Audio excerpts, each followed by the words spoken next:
See abuse for what it is. A lot of us growing up with emotionally immature parents learn to look within ourselves for the reason why things went wrong. We never recognize our parents' abuse for what it is because we were raised to be a good daughter, a good son, to respect parents and to believe that no matter what they did, it was out of love, that they sacrificed their life for us. And I believe in their mind, that's what they believe because that's how they were raised too.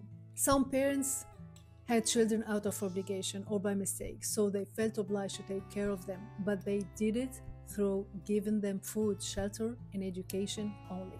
For them, they did their job and they expect a lot in return, thinking they own the kids, and the kids owe them to take care of them and give back.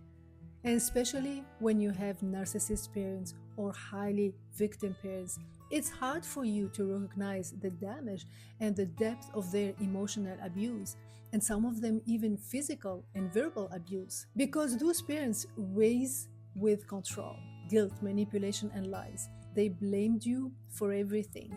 They deflected, they avoided. So since you were a child, they trained you to work very hard to earn their love and attention. And unfortunately, they never gave it to you. So you kept working hard. Many of us grow up taking care of our parents, becoming the adults, being responsible, trying to prove our worth, but we never succeed. And that will collapse when in your own relationship you meet someone who will treat you and abuse you the same way you were treated and abused by your parents. And you tolerate it and you work hard to make them love you, to keep the relationship. You work very hard, especially when you have kids. And you don't realize how deep the shit is until you drain yourself, until the abuse becomes excessive. Then you start to wake up and realize that something was wrong.